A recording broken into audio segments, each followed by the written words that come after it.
Assalamualaikum warahmatullahi wabarakatuh. Perkenalkan, saya Bastul Wajaka Munas. Saya dosen tetap program studi Teknik Elektro Institut Teknologi Bisnis Riau. Pada kesempatan kali ini, saya akan menyampaikan mata kuliah yang akan saya ampu yang sesuai dengan bidang keahlian saya, yaitu mata kuliah dasar sistem dan jaringan telekomunikasi. Mata kuliah ini ditujukan untuk mahasiswa Teknik Elektro semester 3 dengan kode mata kuliah 315 berbobot 3 SKS. Diselenggarakan 16 pertemuan, 14 kali pertemuan materi dan tatap muka. Lalu ada ujian tengah semester dan ujian akhir semester. Mata kuliah dasar sistem dan jaringan telekomunikasi memberikan pemahaman fundamental mengenai konsep, prinsip kerja, dan teknologi dasar yang digunakan dalam sistem komunikasi modern. Materi perkuliahan mencakup pengenalan sistem telekomunikasi, karakteristik sinyal analog dan digital, proses transmisi data, media transmisi terpadu dan tidak terpadu, teknik modulasi analog dan digital, multiplexing, pengkodean sinyal, serta dasar-dasar jaringan telekomunikasi dan komunikasi data. Selain itu, mahasiswa juga mempelajari konsep propagasi gelombang elektromagnetik, sistem komunikasi nirkabel, arsitektur jaringan, perangkat telekomunikasi, serta parameter kinerja sistem komunikasi seperti bandwidth, laju data, rasio signal to noise, SNR, dan kualitas layanan quality of service. Pembahasan juga mencakup perkembangan teknologi telekomunikasi modern, termasuk sistem komunikasi seluler, serat optik, jaringan berbasis IP, dan pengenalan teknologi komunikasi generasi terbaru. Adapun capaian lulusan dan CPL Prodi pada mata kuliah ini meliputi CPL 1, CPL 2, CPL 4, dan CPL 7 yang telah tertuang dalam RPS dan telah divalidasi oleh Ketua Program Studi Teknik Elektro dan Gugus Pengendalian Mutu Prodi. Capaian pembelajaran mata kuliah yang diharapkan antara lain CPMK 1 mampu memahami prinsip dasar telekomunikasi, CPMK 2 mampu memahami dan membedakan jenis saluran telekomunikasi, CPMK 3 mampu memahami sistem telekomunikasi pada aplikasi tertentu, CPMK 4 mampu merancang jaringan telekomunikasi dan komponen-komponennya. 3 komponen utama dalam proses pembelajaran mata kuliah ini adalah delivery, interaction, dan assessment, DIA. Untuk delivery, saya memberikan materi atau RPS yang dapat diunduh langsung oleh mahasiswa di sistem LMS ITB Riau serta interaksi langsung yang dilaksanakan saat tatap muka untuk mendukung pemahaman mahasiswa. Interaction, pada mata kuliah ini saya melibatkan komunikasi dua arah antara dosen dan mahasiswa berupa diskusi, tanya jawab, kolaborasi, dan refleksi bersama. Assessment ataupun sistem penilaian yang saya lakukan dalam mata kuliah ini mencakup asesmen formatif untuk penilaian proses yang dilakukan melalui kuis atau tugas juga sama saya gabungan di sana, ataupun kelompok serta penilaian sikap dan keterampilan RPS, yang mana penjabaran untuk masing-masing penilaian akan saya berikan absensi 10%, tugas 20%, UTS 30%, dan UAS 35%.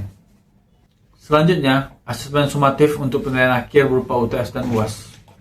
Model pembelajaran yang dilakukan dan yang digunakan dalam mata kuliah ini adalah experimental learning dan project based learning dengan metode presentasi aktif, demonstrasi, kolaborasi kelompok, dan respon kreatif. Referensi yang saya gunakan pada mata kuliah ini adalah buku referensi karya ahlinya serta artikel jurnal yang berreputasi yang memiliki nilai kebaharuan agar mahasiswa mampu mengikuti perkembangan ilmu pengetahuan dan teknologi masa kini. Baik, berikut adalah video proses pembelajaran pada mata kuliah dasar sistem dan jaringan telekomunikasi dengan materi pada pertemuan ketiga, yakni modulasi di bidang teknik elektro. Mari kita simak. Assalamualaikum warahmatullahi wabarakatuh. Waalaikumsalam warahmatullahi wabarakatuh. Pagi? Pagi, Pak. Jadi kalau saya bilang pagi, biar semangat, oke? Ya. Ulang lagi ya, pagi? Pagi. Nah, ini kan mantap nih semangatnya. Jadi saat ini kita memulai perkuliahan. Baiklah, sebelum mulai perkuliahan kita berdoa dulu jalan penting kita masing-masing. Berdoa dimulai. Berdoa selesai. Oke, untuk ini adalah pertemuan kita yang ketiga ya di mata kuliah dasar sistem dan jaringan telekomunikasi. Jadi kita masuk ke mata kuliah ini dengan tema modulasi. Jadi sebelum saya masukin modulasi, saya bakalan menjelaskan beberapa hal ke kawan-kawan semua, ke adik-adik semua. Jadi nanti ke adik-adik sendiri yang menjawab apa itu modulasi dengan penjelasan saya, oke? Dalam bagian sub CPMK kita juga ada nanti tentang modulasi ini. Ini adalah outline yang bakalan saya ajarkan. Yang pertama, blok diagram sistem komunikasi analog, blok diagram sistem komunikasi digital tentu berbeda kan?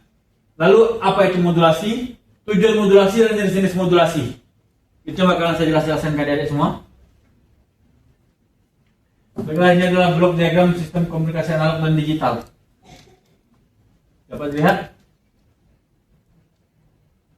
Kelihatan panahnya. Jadi namanya blok diagram ini semuanya ada alurnya. Jadi dari sini dahulu masuk ke sini, lalu di media transmisi, lalu sini ini ada panahnya. Mungkin slide-nya gelap jadi nggak kelihatan panahnya warna hitam juga saya bikin. Jadi dalam sistem komunikasi analog, yang pertama itu ada namanya sumber informasi. Yaitu sumber informasi bisa berupa sinyal suara, data, atau enggak video. Jadi lalu dari sumber informasi dia bakalan masuk ke yang namanya transducer input yang bakalan merubah sinyal suara tadi menjadi sinyal sinusoidal atau sinyal listrik. Lalu dari sinyal listrik tadi di sini bakalan keluar hasil dari sinyal listrik. Ini sinyal sinusoidal, di sini dijadikan sinyal sinusoidal, lalu masuk ke sini di bagian modulator analog. Di sini terjadi modulasi. Modulator ini adalah nama alatnya, modulasi adalah jenis sistemnya bagaimana. Modulatornya ada alatnya modulator analog. Di sinilah bakalan terjadi pengiriman data melalui media transmisi. Media transmisinya baik itu kabel atau non kabel kan. Setiap namanya manusia atau hidup ini pasti selalu berpasangan ya. Iya, Pak. Ada transducer input, berarti ada pasangannya transducer output. Ada modulator analog, ada pasangannya demodulator analog. Yang mana nanti dia bakalan merubah lagi dari sinyal yang tadi ini. Dia bakalan mengirim dari media transmisi, dia bakalan mengirim ke demodulator analog lalu masuk ke transducer output. Yang mana transducer outputnya bakalan berubah lagi kembali ke sinyal sinusoidal. Jadi ketika sini masuk sinyal sinusoidal, dari sini di sini dia memisahkan nih sinyal carrier sama sinyal informasinya. Bakalan keluar sinyal informasinya di sini dia berbentuk sinyal sinusoidal. Lalu dari transducer outputnya bakalan dirubah kembali menjadi sinyal suara yang awalnya tadi. Jadi ketika dibilang halo, di situ juga bakalan dengar halo dengan proses seperti ini. Dapat dipahami? Itu diagram komunikasi analog ya. Ini fungsi masing-masing sudah saya jelaskan tadi masing-masing, mungkin nanti slide bakalan saya kasih, bisa dibaca untuk masing-masing itu apa aja. Digital, apa yang membedakan dengan tadi analog? Digital. Mungkin pernah juga belajar mata kuliah teknik digital kan. Jadi di digital ini dia bakalan merubah tadi menjadi kode-kode biner 0101. Sinyal yang kita kasih dia bakalan berubah jadi kode biner 0101. Hampir sama. Di sini ada transducer input, di sini juga ada transducer output. Di sini ada source encoder, kanal encoder, di sini juga source decoder dan kanal decoder. Ada modulator digital, ada demodulator digital, sama kayak pasangannya. Gitu lihat. Fungsinya hanya ketika di sini. Yang ini hampir sama, tapi ketika masuk ke source encoder, dia bakalan merubah si sinyal sinusoidal tadi menjadi sinyal digital. Tahu sinyal digital? Yang peta-peta 0 peta, apa yang tidak ada gambarnya. Di sini dia bakal mengirim lagi seperti yang tadi dengan sistem modulasi. Ini fungsi setiap komponennya masih saya ketikkan juga, masih fungsi kayak tadi yang source encoder adalah merubah elektrik menjadi kode biner. Dan kanal encoder menambahkan bit-bit khusus untuk mengurangi bit error pada penerima. Baiklah, modulasi. Jadi sebelum kita masuk modulasi, ini adalah pengertian antena. Antena merupakan sebuah konverter dari gelombang terbimbing menjadi gelombang radiasi yang merambat pada ruang bebas dan membawa power atau daya lepas dari transmisi ke ruang bebas 3 dimensi. Ruang bebas 3 dimensi atau itu kan nampak hanya pengiriman aja kan. Nah, dia banyak pengertian antena di masing-masing. Kita bisa nanti ngertiin kalau kita pandai juga. Lalu ada lagi nih, satu lagi sumber referensi. Antena adalah suatu perangkat yang digunakan sebagai sarana untuk memancarkan dan menerima. Berarti kan mengirim dan menerima. Transmit and receive. Gelombang elektromagnetik yang terdapat pada ruang udara bebas. Jadi kita sekarang, mungkin kawan-kawan kalau punya indera keenam dapat melihatnya nih. Ya kan? Nih, antena apa? Antena TV. Oke, boleh kita salah itu namanya antena TV. Tapi kalau kita nyebut ini adalah antena Yagi.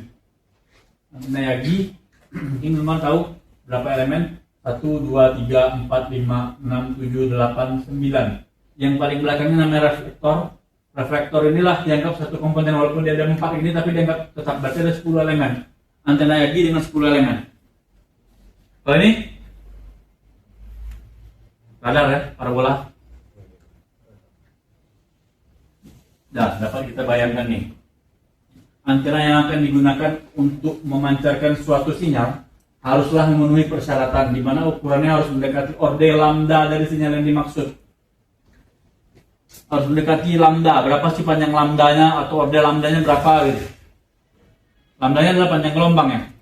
Maka dia ada rumusnya nih. Lambda sama dengan C per F. Lambda panjang gelombang dalam satuannya meter. C kecepatan lambat cahaya 3 kali 10⁸ meter per sekon. Dan ada frekuensi yang satuannya hertz. Ingat ya, lambda C per F, oke? Ingat ya? Nih, saya punya sebuah dari antena.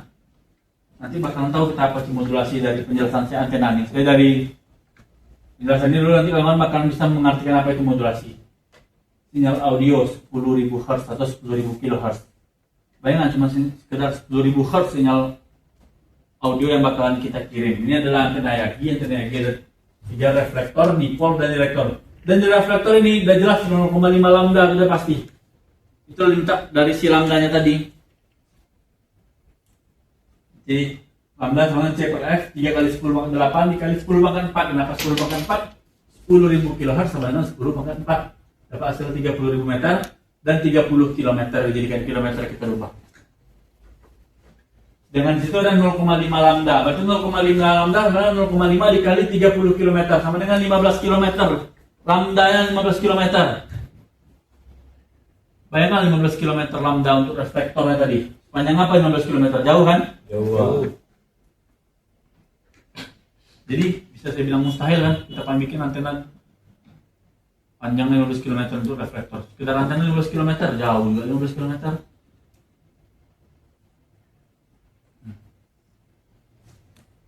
Jika yang akan dikirim sebuah sinyal suara dengan frekuensi 100 Hz sampai 10.000 kHz, berarti ukuran antena mendekati 30 km untuk lambdanya aja. Jadi kan mustahil. Nggak mungkin kan? Nah, jadi timbullah pertanyaan. Itu timbul, apakah mungkin bila yang dipancarkan adalah frekuensi tinggi dengan mengecilkan lambdanya? Bagaimana cara kita mengecilkan si lambdanya tadi? Dengan cara membesarkan pembaginya. Tadi pembaginya di mana? Di frekuensi kan? Jadi semakin besar frekuensinya, lambdanya bakalan semakin kecil. Jadi bisa kita anggaplah si frekuensi tinggi tadi sebagai frekuensi carrier pembawa, atau kita analogi itu sebuah kendaraan dengan informasi. Jadi adalah penumpangnya. Informasi yang bakal kita kirim yang frekuensi kecil tadi itu penumpang di frekuensi besar. Frekuensi kecil numpang di frekuensi besar. Supaya apa? Supaya dapat lambdanya yang kecil-kecil antenanya kan? Jadi kawan-kawan udah bisa nggak? Nih analoginya juga. Ini adalah sinyal informasi. Kita anggap sebagai kita manusia analoginya. Lalu ini adalah sinyal carrier pembawa. Pembawa ini boleh kita anggap sebagai kendaraannya bus. Nah, ini ada bakalan jadi modulasi di sini. Gambarnya jadi gini. Jadi sinyal carrier membawa sinyal informasi itu dia jadinya. Jadi dapat menyimpulkan modulasi itu apa? Ada dapat menyimpulkan nggak modulasi itu apa?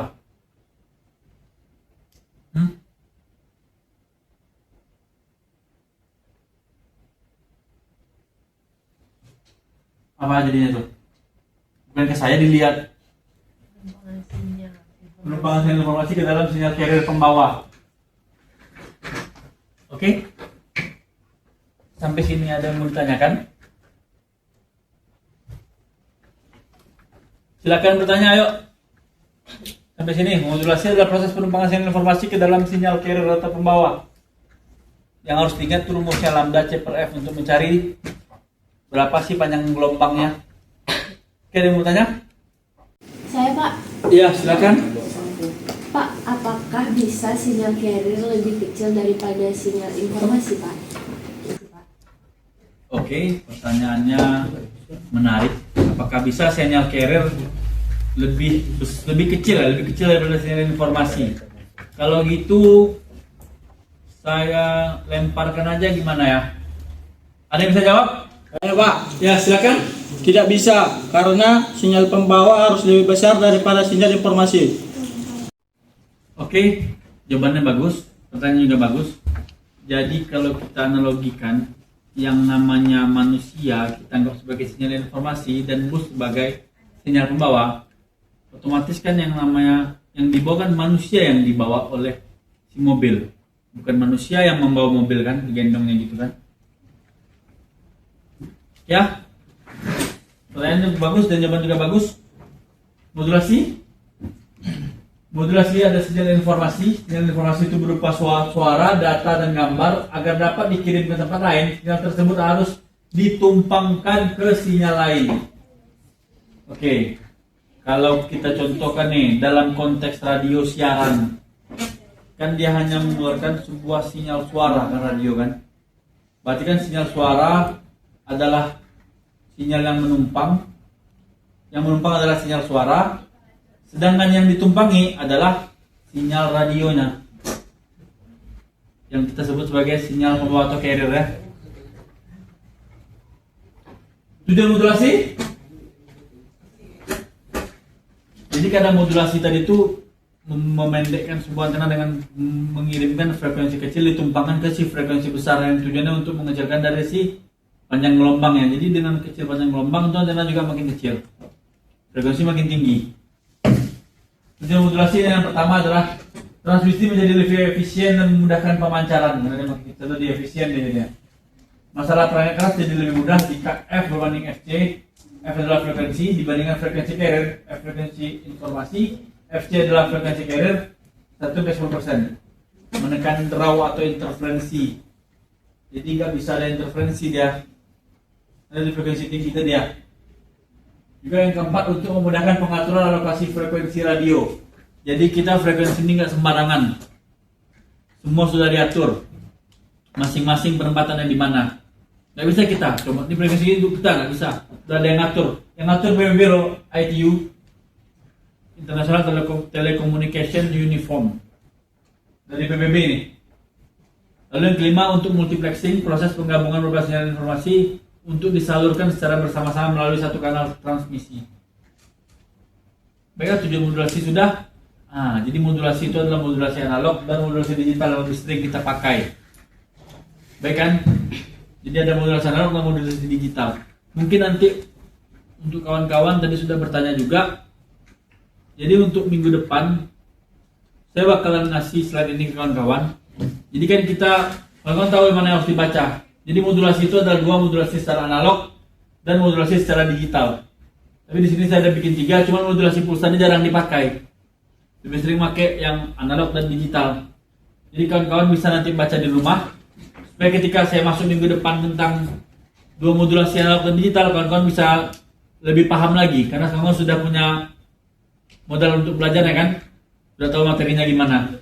Jadi bisa dibaca nih tentang modulasi secara analog. Jadi modulasi gelombang continue itu ada modulasi amplitudo AM, yang kita pakai AM itu lebih ke yang radio AM dapat dengar, yang seluruh Indonesia bisa dengar. TV AM juga loh itu sebenarnya. AM full carrier, AM FT, double sideband DSB, single sideband SSB, vertical sideband VSB. Lalu selain itu juga ada modulasi sudut, yang mana dia ada modulasi frekuensi FM, modulasi fasa. Jadi bisa kawan-kawan baca. Yang saya sarankan, kalau mau baca semuanya boleh, cuma lebih saya sarankan gimana tentang modulasi AM itu apa, dan modulasi frekuensi bagaimana, dan modulasi fasa bagaimana atau PM. Bisa kalian baca-baca nanti di rumah untuk pertemuan kita minggu depan. Jadi ada punya modal masing-masing kan.